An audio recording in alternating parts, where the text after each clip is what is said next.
are your taxes going to be lower in retirement? Yes or no? And is that what you're basing your whole investment and tax strategy around? You're listening to Advised with Rick Luchini. It's like a known thing. Yeah. This is just how people say it. As a matter of fact, your taxes will be lower in retirement.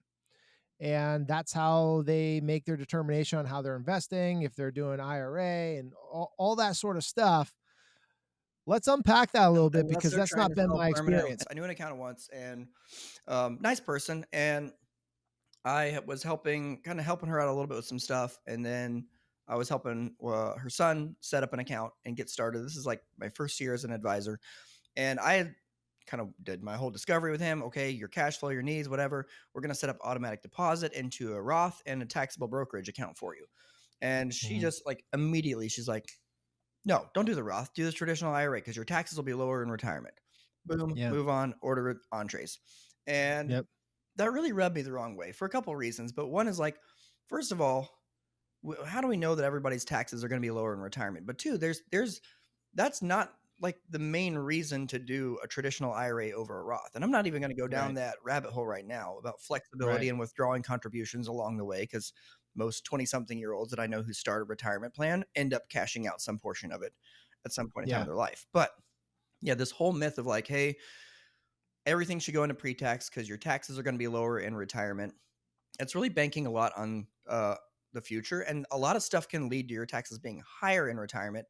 Not just the tax code, not just the fact that, not just the deficit, not just Congress and Washington, D.C., but I mean, what are some things that I know you and I've talked about this, and I've got couple in my pocket, but what are things that you have seen drive people's tax bill higher in retirement than it was beforehand, or at least the same? Like, what are your thoughts on this? The very thing that got them there in the first place, which was all the pre-tax dollars.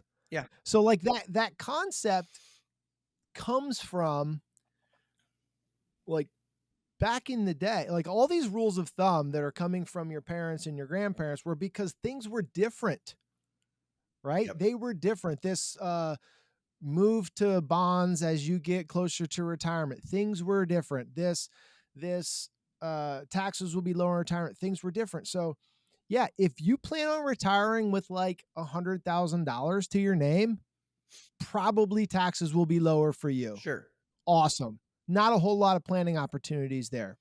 If you're going to put some zeros behind that, you're likely going to be in a very similar tax situation, because all of your dollars are now taxable. So unless you plan on living poor and not enjoying your first 10 to 15 years of retirement, Yep. not spending any money, you're going to be pulling out dollars that are taxable, which creates the taxable bracket. Yeah, I'd say The other it's thing based is, on that whole mentality is based on rules of thumb, right? There's yeah, nothing wrong with rules of thumb. for people that don't have any money, Yeah, well, yeah. it works. It works if you, I mean, seriously, I'm not trying to be a jerk, but it works if you don't have a lot of money. Yeah.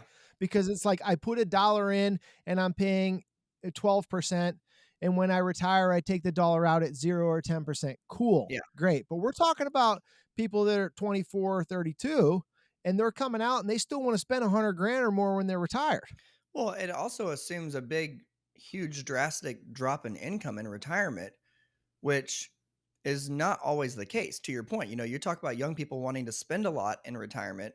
There are also a lot of people who, the market's been great for the past couple of decades. It's been gangbusters. And you got a lot of folks, I know we've talked about them, who have just invested in their 401k in all stocks and not really paid attention to it. They just take the pay raise and put a little bit more in the 401k. Well, now they're in a position where they can afford to actually spend more money in retirement than they could have beforehand. And that's something that I think is not intuitive to a lot of people. They don't realize, hey, sometimes you can actually The match your cash majority, flow. I mean, the majority of the people that I work with are that like middle class millionaire that likely can spend more now than they were actually earning Yes. when they were working, just because they've saved, they live within their means, they own their home, all that. They did all the right things and they didn't either understand or expect to get double digit returns for the last 15 Yeah. years. And all of a sudden they're looking at all this money. And here's the other thing, which is kind of goes hand in hand with walking out of work on your last day with this really big IRA, Yep.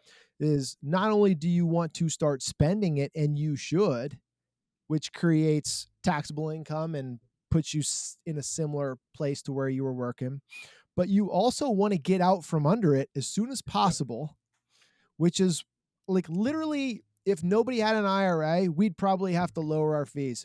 How much work do we just did a thing about Roth conversions. Like, one of the biggest value adds we do is tax planning around Roth conversions and threading the needle between health insurance premiums and Medicare surcharges and all that sort of stuff, and do these Roth conversions.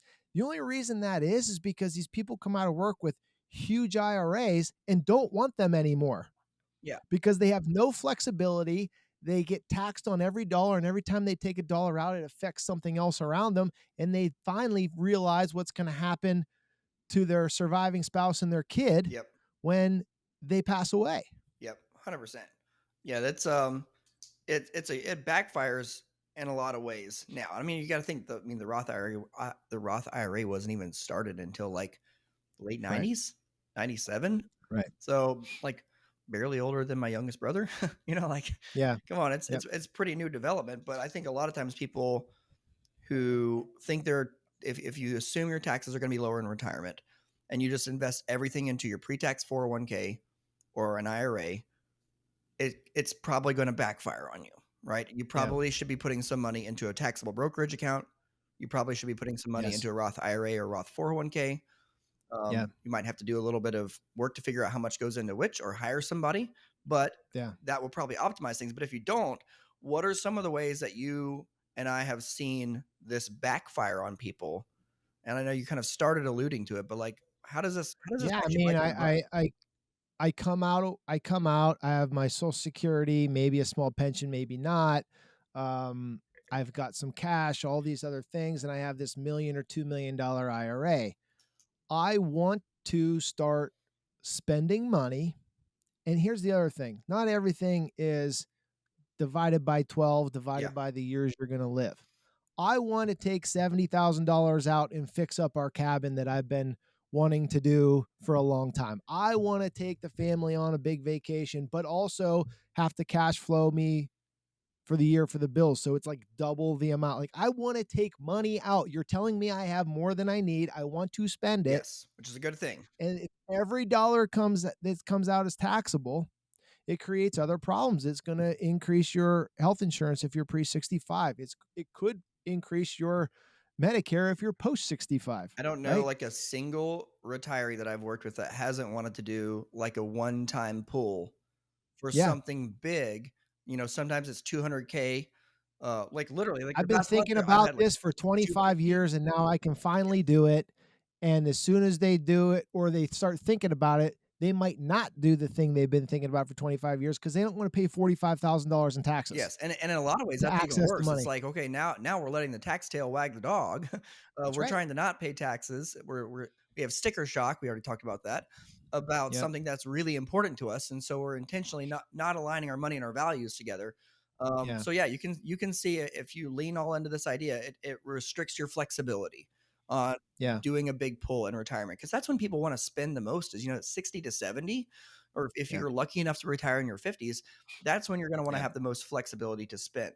So I've seen it So that backfire that that way just for sure. to kind of yeah, just to kind of clarify that though, like the concept is I'm working, I'm in 22% bracket. I put a dollar in my 401k, didn't pay tax, didn't pay 22% on it. I come out in retirement, I'm in 12% bracket. I take that same dollar out and I pay 12% on it. I save 10% in taxes. That's the concept. And it's okay as a concept. But what we're seeing in real life is the person puts a dollar in at 22%, it turns into $3, Yeah.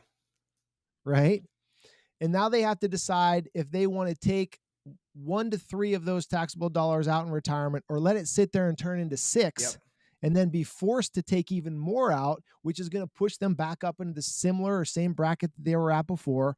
and reduce flexibility and all that other stuff. So it's just not that big of a tax savings for the people that are going to be in the 500 to $1 million or more mark in their IRAs, Yeah. from what I've seen. That's a really good point. And I think too, one thing that surprisingly not all financial advisors do, and probably not most of them do, but I know that you and I both do, is hey, if we have somebody who's retiring in the next 5 or so years, we're looking at what is the current tax bracket that their deductible contributions are going into these accounts at. So to your Yeah. point, let's say you're putting money into your 401k, and this is a true situation that's happened to me within the last year.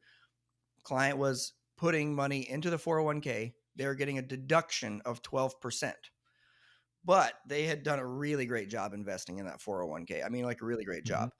When you look at what they were going to spend in retirement or what they could spend, they're going Yeah. to minimum be in the 22% bracket just to meet what they were capable of safely withdrawing very safely. So Yeah. this is a conversation to have and say, okay, we are deferring taxes at a 12% high five here, but a 22% slap on the face here.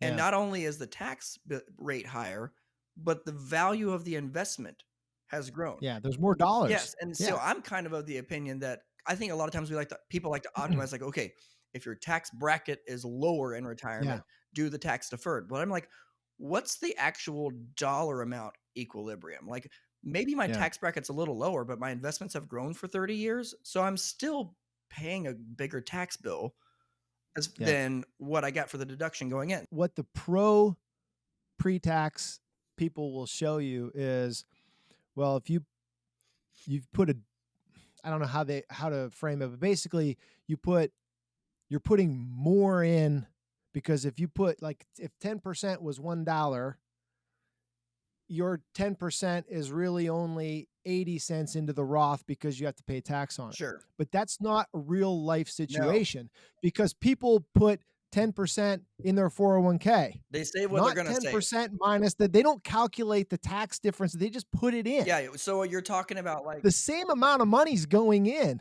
you're talking about people will say, if you want to save Roth instead of pre-tax, you have to save more to get the same Yeah. amount in.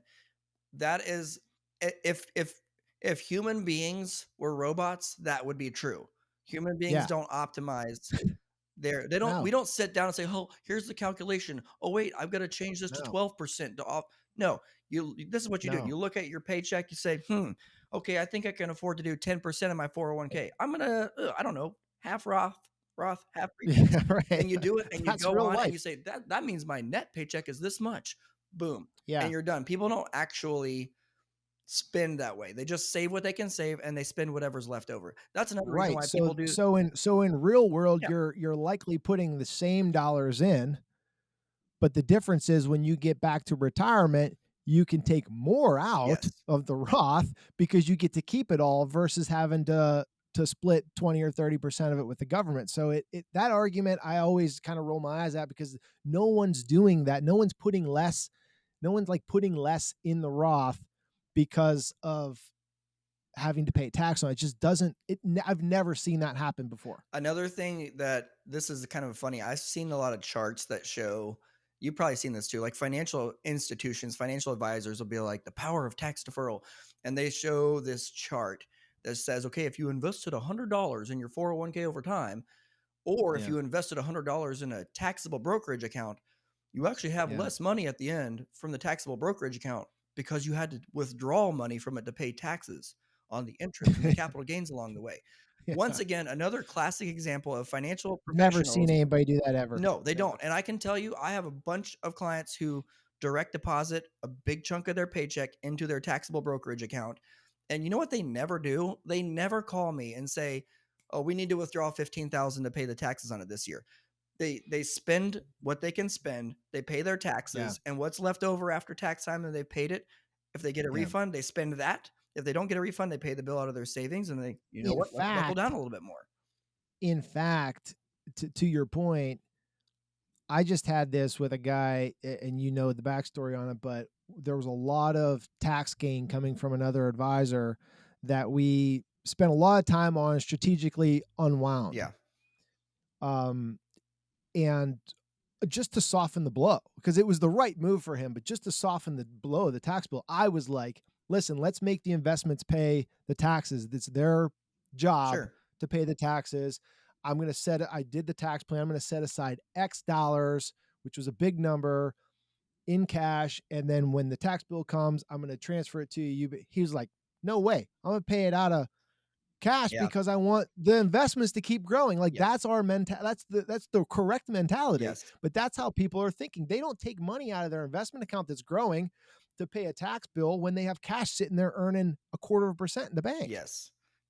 I think the takeaway is don't let somebody's rule of thumb, Yeah. especially, and I don't want to sound like a total millennial here, but like if somebody formulated all of their opinions about tax planning in 1994, several years Yeah. before Roth IRAs are even invented, and so many Yeah. tax bills have come out since then. If that's when they formulated all their accounting or tax expertise or opinions, and since then they've just had the same year of experience 25 times, don't let their rule of thumb lead you to check something off that's not actually reviewed. And Yeah. because you're probably going to have the situation where you do end up overpaying in taxes, and you could have just one small little tweak of diverting some money to a brokerage account or a Roth instead Yeah. could have And saved you a listen, lot. this isn't like, and it's not a blanket, just do Roth and don't do the calculations, but likely, unless you're a really, really high earner and have some other strategies built around that, I think the Roth is going to give you a lot more flexibility that you're not putting a dollar value on either, which is, Yep. I don't have to deal with all this tippy toeing around my taxable income for my health insurance and all this sort of stuff, because I have this big, huge bucket of tax-free money. Yep. And one other thing that we didn't talk about, because it's really a Roth conversion conversation and not for this, but it's all ties together. We always talk about a client taking required minimum distributions. If you don't know what that is, when you turn 75, which is the new age, the IRS makes you start taking money out of your pre-tax dollars, your IRA, your 401k, Okay. so that you start paying taxes. And we've done episodes about it. We're going to keep doing episodes about it because nobody understands. The smartest guys that I know, way smarter than me, have great jobs. When I say that to them, they look at me like I'm an idiot. Like they've never heard of it, right? Yep. You and I call it the retirement tax bomb, because it blows up when you're 75 and you don't have a choice. Something that we don't talk enough about, and we should do another episode on, is imagine what happens when you die, especially if you die early, and that retirement tax bomb goes off on your spouse, who is now filing single Yeah. and has significantly lower brackets. That's big. That's its Did own you ever episode. think of Yeah. that? No, that's huge. Yeah. And we've both seen that play out in real life. Widow Yeah. inherits money. Husband did everything. All of a sudden, I have this big pre-tax 401k. Oh, and by the way, I'm Your brackets are cut in half. cut in half right away. I've Yeah. dealt with that Yeah. last year for several clients. No, that screws. Just Yeah. I'd say, yeah, keep the rules of thumb where they belong on somebody's radio show. Don't bring them into your personal financial situation. That's right. And And don't underestimate the value of flexibility on withdrawal strategies. And that's where yeah, the Roth and the taxable brokerage account, and I'd say the taxable brokerage account, highly the underrated, best. Yeah. is incredibly flexible. And it's really hard to put a premium on being able to do what you want to with your money when you're ready on your timetable. All right. Yep. And I just want to close it with this thought, if anybody's still listening, and not to disparage anyone out there, but there's a difference between planning for and accounting for. Yeah. So like, we are planning for the future and making decisions on what might be possible or what might happen in the future. Oftentimes, not always, but oftentimes, if you're paying a single small in the hundreds of dollars fee to get your tax prepared, they are accounting for what already happened. Those are two different things: planning for and accounting for. And often those relationships are built to success for them is the lowest tax bill today, Yes. not over your lifetime. And I'll just leave you with that. I think we should maybe have our own episode on that and kind of tippy toe around that concept. But for now, let's leave it I there. like it. All right. Good talk, buddy.